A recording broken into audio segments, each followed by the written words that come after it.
भारत माता की, भारत माता की जय श्री राम, जय श्री राम। मंच पर उपस्थित इस क्षेत्र के भावी विधायक हमारे रामेश्वर जी एवं विश्व हिंदू परिषद के अधिकारीगण एवं मंच पे जितने भी अतिथिगण बैठे हुए हैं, मैं उन सबको प्रणाम करता हूं। और साथ ही साथ मारुति नंदन संगठन प्रिंस ग्रुप के तत्वाधान में जो विशाल रैली का आयोजन किया गया है, मैं ग्रुप के सभी अधिकारियों को, अध्यक्ष को, सभी कार्यकर्ताओं को भी धन्यवाद प्रकट करता हूं जो इतना सुंदर कार्यक्रम भोपाल की पवित्र नगरी में लगाया गया है।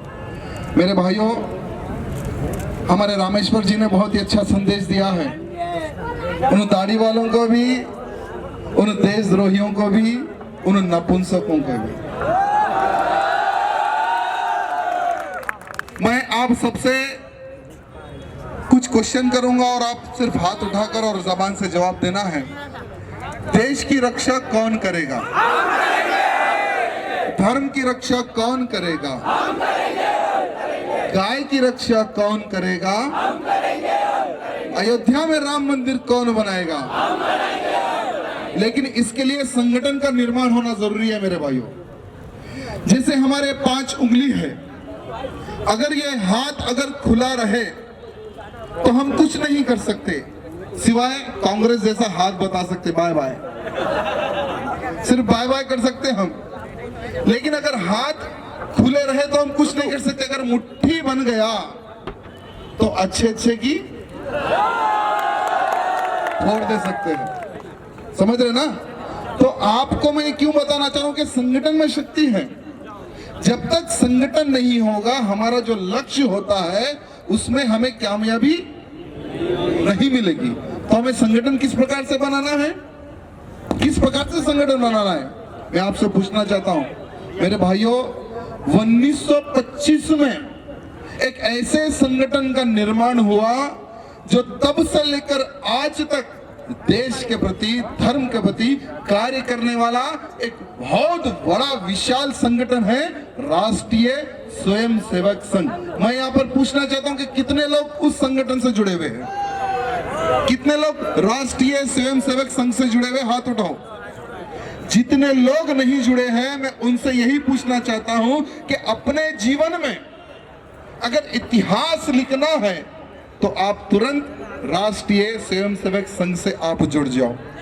क्योंकि मेरे भाइयों, वही संगठन है जो आज हिंदू समाज सुरक्षित है, वही संगठन है जो आज हमारा देश सुरक्षित है। तो ऐसे संगठन से हमें जुड़ना है या नहीं है? जुड़ना है ना? आपको मैं ये पूछना चाहता हूं कि ये जो हाईवे रोड है, ये कहां तक जाती है? कहां तक? इंदौर तक। अगर हमें स्पीड जाना है तो हम कौन सी गाड़ी पे जाते हैं? कोई 4 व्हीलर में जाते। अगर 2 जने जाना है तो बाइक पे जाते। अगर आराम से जाना है तो साइकिल पे भी जाते, और भी आराम से जाना है तो हम लोग पैदल जाते। मेरे भाइयों, अब का जो समय है ना, आने वाला समय हमें अखंड हिंदू राष्ट्र की स्थापना का एक संकल्प लेकर हमें आगे बढ़ना है। तो इसलिए हमें बहुत स्पीड भागना है, बहुत स्पीड संगठन का काम करना है। जब तक हर हिंदू अपना कर्तव्य अगर नहीं जानेगा, संगठन के ऊपर अगर ध्यान नहीं देगा, मेरे भाइयों, आने वाले समय में तुम अपने आप की रक्षा नहीं कर सकोगे। जैसे मारुति नंदन संगठन है, मैं इनको जैसे आते बताया था कि आप राष्ट्रीय स्वयंसेवक संघ से जुड़कर कार्य करना है अगर आपका संगठन आगे तक अगर काम करना है तो। क्योंकि संघ मेरे भाइयों हमारी माँ है, बजरंग दल हमारा भाई है, विश्व हिंदू परिषद हमारे पूर्वज है। ये कई 100 वर्षों से अपना जीवन को बलिदान देकर हमारे धर्म की रक्षा करते हुए आ रहे हैं। और आने वाले समय में भी आप हम सब मिलकर हमारे देश के लिए कुछ करना है। कुछ करना है या टाइम पास करना है? करना है ना? अयोध्या में राम मंदिर बनाना है ना? कैसा बनेगा अयोध्या में राम मंदिर? कैसा बनेगा? अगर ये हाथ खुला रहा है तो क्या बनेगा अयोध्या में राम मंदिर? गौ हत्या पर प्रतिबंध अगर लाना है तो ये हाथ अगर खुला रहा मेरे भाइयों, गौ हत्या पर प्रतिबंध नहीं लगेगा। आज हमारे मोहन भागवत जी ने एक बहुत अच्छा संदेश दिया कि गौ हत्या के प्रति पूरे देश में एक कानून बनने की आवश्यकता है। मैं उनका समर्थन करता हूं, उनको धन्यवाद प्रकट करता हूं, उनके चरण स्पर्श करता हूं कि उन्होंने बहुत अच्छा संदेश दिया है। लेकिन जैसे हमारे विधायक जी ने कहा है कि कुछ संगठन जो बिना रूल्स रेगुलेशन के गौ रक्षा के नाम पर जाते हैं, लड़ाई झगड़ा करते हैं। मेरे भाइयों, गाय के प्राण बचाना है या लड़ना है? प्राण बचाना है, लड़ना है। मेरे भाइयों, हर किसी के भाग्य में गौ रक्षा का, गौ सेवा का अवसर नहीं मिलता। हर किसी के भाग्य में नहीं मिलता। जिसको मिल गया वो बहुत बड़ा भाग्यशाली है, समझो, बहुत बड़ा भाग्यशाली। मेरे भाइयों, हम तो एक छोटे मोटे इंसान हैं, बहुत छोटे मोटे इंसान हैं हम लोग। हम 33 करोड़ देवी देवताओं का जिसमें वास होता है, वो गौ माँ की हम रक्षा करने की बात करते हैं। भाई, हमारे प्राण भी हमें दे देना है, लेकिन गौ माता को हमें कटना देना नहीं है। जैसे हमारे रामेश्वर जी के ही विधानसभा में एक स्लैटर हाउस खुलने वाला है बोल के मुझे पता चला था, लेकिन मैं आपको विश्वास दिलाना चाहूंगा कि जब तक हमारे रामेश्वर जी है, वो स्लैटर हाउस नहीं खुलेगा, वो कत्लखाना नहीं खुलेगा। मैं आपको आश्वासन देता हूं। उस कत्लखाने के लिए हमारे पिछले समय में प्रवीण भाई तुकड़ा जी भी आए थे, कई संघर्ष हुआ, लेकिन मैं आपको बताना चाहूंगा कि जब तक भारतीय जनता पार्टी की सरकार है, गौ माता की रक्षा के लिए कार्य करते रहेगी। मेरे भाइयों, मैं पॉलिटिक्स की बात नहीं करूंगा, मैं तो एक धार्मिक नेता हूं, लेकिन जब हम गौ हत्या के अगर प्रति बात करेंगे मेरे भाइयों, बिना राजनीति के हम गौ स्लैटिंग बंद नहीं करा सकते।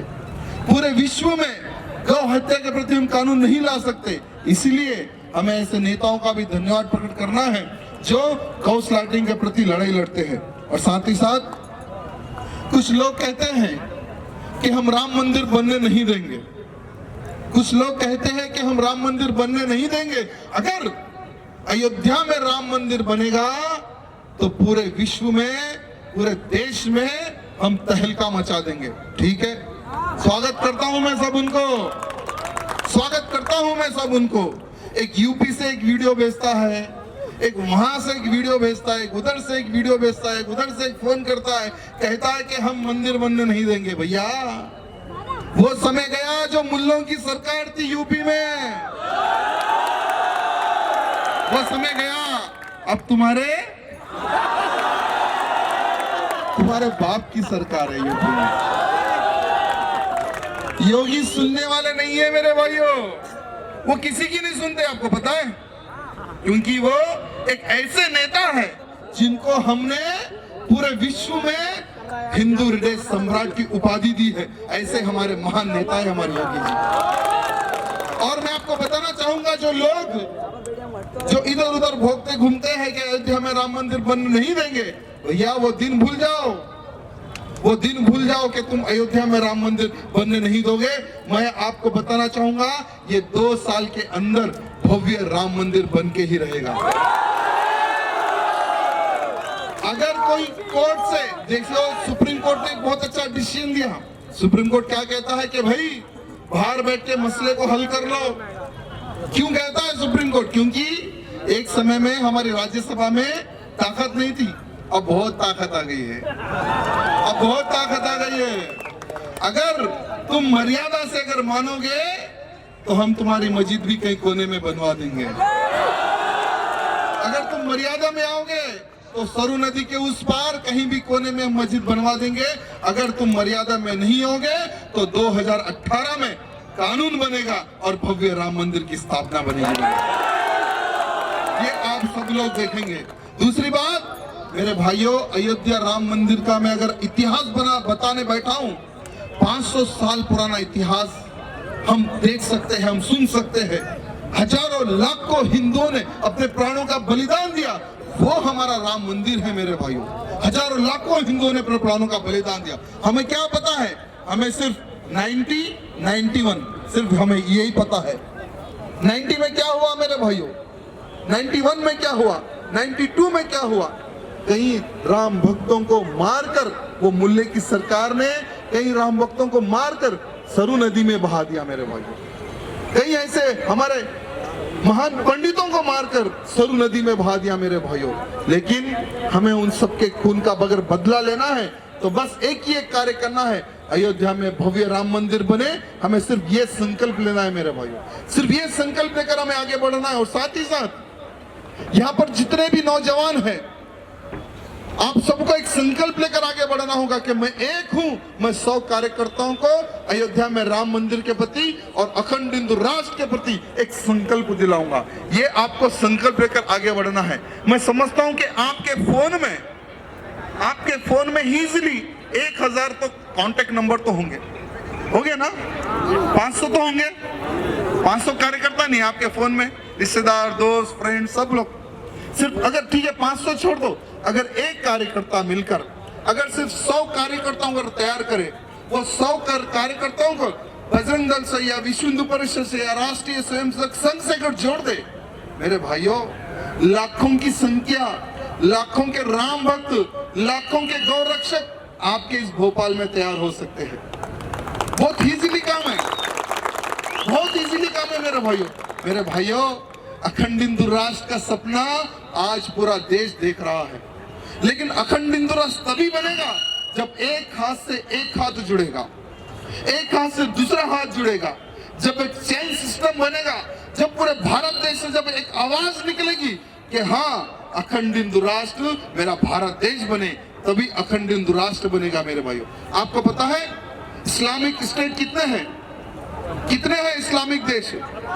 कितने हैं? 56। और ईसाई देश 52। एक भी हिंदू देश नहीं है मेरे भाइयों। एक नेपाल था, लेकिन वो भी सेक्युलर बन गया। अरे भारत देश में 100 करोड़ हिंदू रहकर भी हम अखंड हिंदू राष्ट्र की स्थापना नहीं कर सकते, ये हमारे दुर्भाग्य की बात है। लेकिन इसमें भी एक प्रॉब्लम है, सेक्युलरिज्म। ये सेक्युलरिज्म ही है मेरे भाइयों जो आज हमारे भारत देश को खोखला करते जा रहा है। भाई तुम राजनीति करो, कितना करता है करो, वोट लो, राज करो, MP बनो, MLA बनो, मिनिस्टर बनो, लेकिन जब हिंदुत्व की अगर बात आए तो अपना सेक्युलरिज्म का चोला फेंक कर काशा ध्वज पकड़ना, ये तुम सीख लो। अगर तुम ये काम नहीं करोगे तो आने वाले समय में तुम्हारी संतान बोलेगी कि पापा तुम तो हिंदू हो लेकिन मैं कन्वर्ट क्यों हो गया हूं? तुम तो हिंदू हो, मैं क्यों कन्वर्ट हो गया हूं?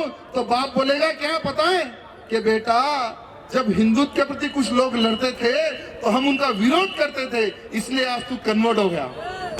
हमने उन सभी हिंदुवादी नेताओं के अग्निष्ट काम किया, हमने उनको तोड़ दिया, अखंड हिंदू राष्ट्र हमने बनने नहीं दिया, इसलिए आज तू कन्वर्ट हो गया। क्या ये समय हमें देखना है मेरे भाइयों? मैं उन सेक्युलर नेताओं को यही कहना चाहूंगा कि राजनीति अलग है और धर्म अलग है, ये आपको सोचने की आवश्यकता है। अगर हर हिंदू यानी 100 करोड़ भारत देश का हिंदू अगर हिंदुत्व की अगर बात करे मेरे भाइयों, तो कोई ऐसी ताकत नहीं है जो हमारे हिंदू समाज के ऊपर आंख उठाकर देखे मेरे भाइयों। कोई ऐसी ताकत नहीं है, कोई ऐसी ताकत नहीं है। और दूसरी बात कि कोई हैदराबाद से भोगता है, कोई यूपी से भोगता है, कोई वहां से भोगता है, इनके बारे में सोचने की आवश्यकता नहीं है। जैसे हमारे भैया जी ने कहा कि हैदराबाद के कुत्तों को तो हमारे राजा भैया देख लेंगे, हम देख लेंगे उनको। अरे उनका काम ही है भोगना। वो क्या कहते हैं पता है कि अयोध्या में राम जी का जन्म हुआ, क्या प्रूफ है? मैं उस कुत्ते को यह पूछना चाहूंगा कि तू तेरी माँ की औलाद है, क्या प्रूफ है बता दे। कोई प्रूफ नहीं है। अगर बेटा अगर तुम इतिहास को अगर छेड़ोगे तो हम तुम्हारा इतिहास खोल के रख देंगे, हम तुम्हारा इतिहास खोल के रख देंगे कि तुम्हारा इतिहास क्या है। मैं कुछ शब्दों में बताना चाहूंगा। कहां से आए हो क्या तुमको याद है? अरे कहां से आए हो क्या तुमको याद है? अरे हम हिंदुओं की तो साले तुम औलाद है। ये मैं नहीं कहता मेरे भाइयों, ये मैं नहीं कहता, ये इतिहास बताता है।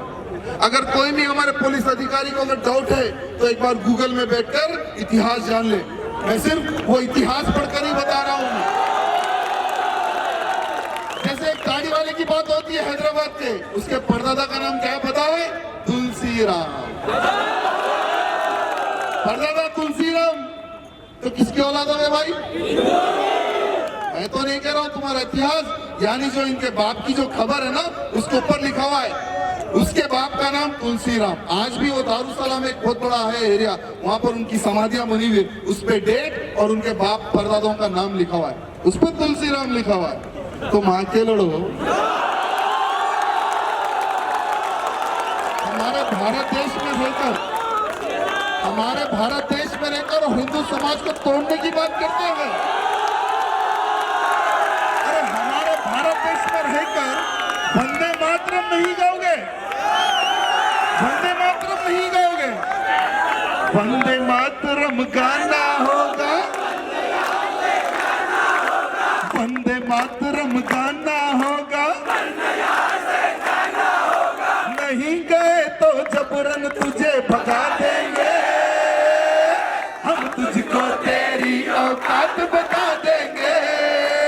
क्या कहते हैं मेरे भाइयों, जो भी भारत देश में रहना है चाहे वो किसी भी जाति का क्यों ना हो, वंदे मातरम तुम्हें गाना ही होगा। अगर वंदे मातरम तुम नहीं गाओगे तो तुम्हें इस भारत देश में रहने का अधिकार नहीं होगा। आने वाले समय में तुम देखोगे हम तलवार रखने की जरूरत नहीं है गर्दन में, तुम ही कुछ सर झुकाकर घुटने टेक कर कहोगे कि मैं वंदे मातरम गाऊंगा, मुझे भारत देश में रहना है। अरे जो वंदे मातरम नहीं गाते मैं उनके लिए एक डिस्काउंट देना चाहता हूं, फुल डिस्काउंट। एक अच्छा पैकेज है उनके लिए मेरे पास। पैकेज क्या है पता है कि 2 दिन के लिए उनको पंजाब में जो बॉर्डर है ना इंडिया एंड पाकिस्तान का, 2 दिन के लिए उनको फुल पैकेज देके एक बार पाकिस्तान भिजा देंगे। 2 दिन रहकर आप पाकिस्तान में जो वंदे मातरम नहीं गाते उनको मैं कहना चाहूंगा कि सिर्फ 2 दिन रहकर आओ पाकिस्तान में। वहां पर जब तुम जाओगे तो पता है तुम्हें क्या कहोगे, अरे ये देखो हिंदुस्तानी मुजाहिर आया, अरे ये देखो हिंदुस्तानी मुजाहिर आया। तुम्हें लात मारोगे, तुम्हें पानी नहीं दिया जाएगा। तुम जब क्या कहोगे पता है, अरे मेरा भारत देश बहुत अच्छा था भाई, कम से कम वहां वंदे मातरम बोले तो मैं जी सकता हूँ, यहाँ तो मेरे खुद के लोग मुझे मुजाहिर कह रहे और मुझे लात मार रहे। नहीं भाई, मैं जाऊंगा मेरे हिंदुस्तान में, वहां जाकर रह लूंगा, वहां जाकर जी लूंगा। इसलिए अगर किसी को डाउट है कि हम पाकिस्तान में सुरक्षित है और भारत देश में रहकर हम वंदे मातरम नहीं कहेंगे, उनके लिए मेरे पास अच्छा सा पैकेज है। जिनको चाहिए वो आकर हमसे मिले, दूसरी बात, मैं ज्यादा समय नहीं लूंगा और आखिरी में बस एक ही बात कहना चाहूंगा कि आप जब भी मुझे भोपाल बुलाना है, यहाँ पर जितने भी कार्यकर्ता है अपना नाम बताना है और भैया हमने 100 कार्यकर्ताओं को तैयार किया है, ये देख लो हमारे 100 की टीम, ये देख लो हमारी 100 की टीम, ये देख लो हमारे बजरंग दल की टीम, ये देख लो हमारे विश्व हिंदू परिषद की टीम, ये देख लो हमारे राष्ट्रीय स्वयंसेवक संघ की टीम। हमने इतना विशाल कार्य किया है मेरे भाइयों।